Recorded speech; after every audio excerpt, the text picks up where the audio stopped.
because over in the South Coast, Bournemouth, Andoni Iraola, who, by the way, Bournemouth wins against Arsenal. They go to Villa Park, a very resilient Villa Park, and they managed to get a draw in that game. And today, against Pep Guardiola's Manchester City, Stevie Nicol, they win 2-1, a historic victory for Bournemouth and Iraola. And by the way, there were moments where it should have been 3-0 until obviously Guardiola made it 2-1. But regardless, they get 3 points. Bournemouth with a great win. And that's, as I mentioned, the third match against a top 4 opponent, and they get a victory. What a victory for Bournemouth, Stevie. Well, they came at the blocks really quick. I mean, Edson's had to make a double save after, a minute and a half. And then, of course, barely 5 minutes on the clock and Semenyo scores. And City were rattled big time. And basically every time Bournemouth were on the... they played it smart, because obviously City are going to have a lot of possession, which they did. But on the counter-attack, the pace of Semenyo and Evan Nielsen, really troubled them. And when Evan Nielsen scored to make it 2-0, then there didn't seem any way back. And there wouldn't have been had Smith, after Tavernier had hit the post, Smith had an open goal. It was a tough angle. It was coming at him at pace. But had he buried that would have been 3-0. Game would have been done.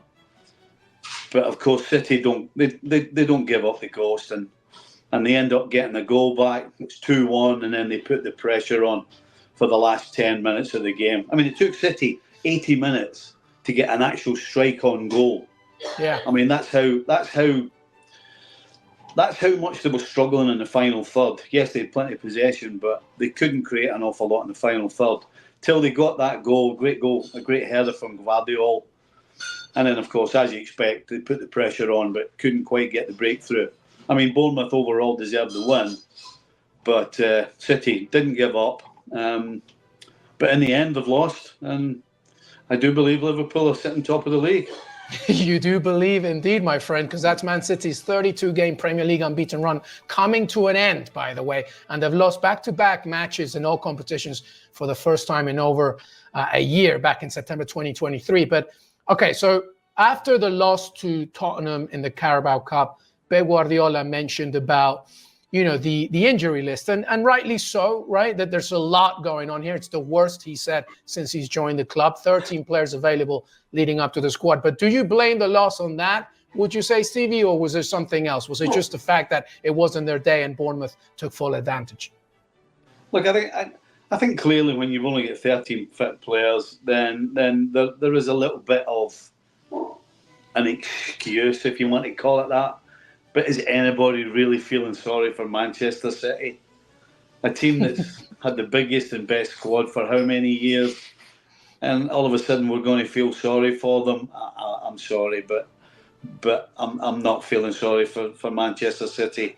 At the end of the day, everybody's got their problems. Everybody has their injuries. Everybody has their suspensions. And you know what? To win the title, you got to battle through. And they've battled through the last 4 years over problems they've had. So, yeah, I don't think there's too many people feeling too much sympathy for Manchester City. Yeah, no, I mean, this is a team that started, today with Erling Haaland up top, Ederson was in goal, Akanji and Ake, Gvardiol, Kyle Walker, Phil Foden. I think they were fine. I think this really should highlight the fact that this is Bournemouth's first ever win against Manchester City in all competitions. A historic achievement and really something to be called upon. And by the way, just as you were talking, Stevie, regarding how Liverpool top the table, a reminder that that's indeed the case with 25 points. Man City, because of that loss, they're in second, but only 23 points. Stevie Nicol, Nottingham Forest in third place after beating West Ham. Chris Wood playing like prime Gerd Muller right now. Yeah. I mean, what's going on? I mean, I know it's early. I know it's November, but it's not that early. And also, it is a ridiculous achievement, taking in mind that Nottingham Forest, through the last season and a half, have had to deal with so much. Nuno Espirito Santos has done a remarkable job. Third place in the Premier League. Yeah. I think, the fact that the Forest is sitting in the third place is incredible. And I think today, more than anything, and I don't want to take any away from Forest, because I don't think any of us think that Forest are going to finish in the top four come the end of the season. But I think what Forest have done and what we've seen today, in terms of the loss for Arsenal, the loss for City, and then Liverpool winning. But I mean, boy, did they have to come from way far back. I think we just need to sit down and realise that, you know what, this season, this Premier League, every week there's going to be so-called upsets, surprises, strange results, strange performances, because we can't sit here after 10 games and really turn around and say, well, this team's going to win it, that team's going to win it, this three are going to pull away from the pack. I mean, in terms of relegation, we don't know. There's a lot of things going on down the bottom as well. I mean, there's just so much going on in this Premier League that to try and predict every week is becoming nigh on impossible. There are results, wacky performances and wacky results since the Premier League started this season. So I think it's a good thing that we can look forward to not knowing what's going to happen every weekend. I'm not so sure if you're a City or an Arsenal or a Liverpool fan, that's what you want. But for the neutral, I mean, you can't take your eyes off it.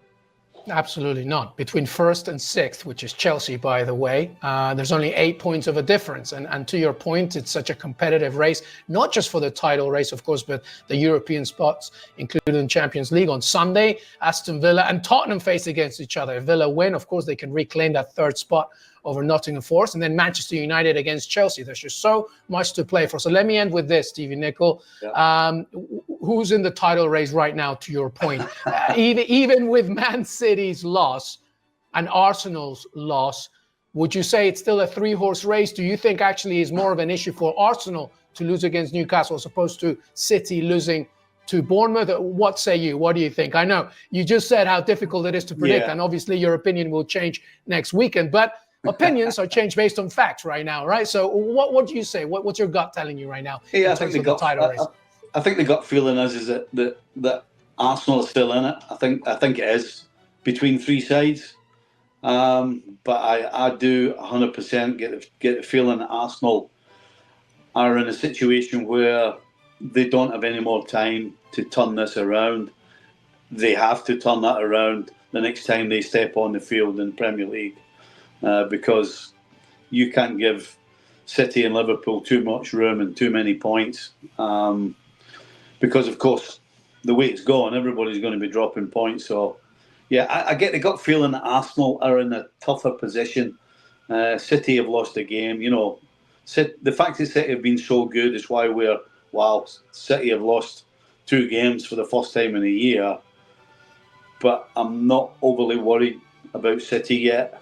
I'm not overly worried about Liverpool, but if I'm an Arsenal fan, I'm beginning to have some doubts whether they can sustain a challenge for the whole season, because they really are in a tough spot.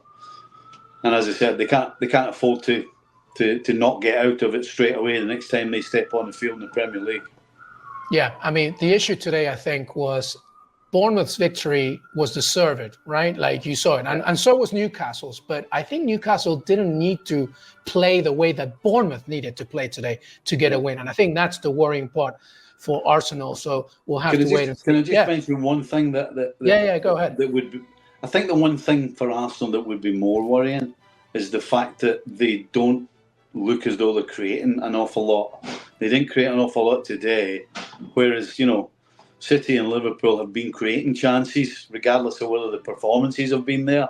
Whereas Arsenal, they don't look as though they're going to create too much. And that would be, if I was to put the finger at one problem that was more than anything else, including injuries and all that other stuff, would be the fact that they haven't been creating enough.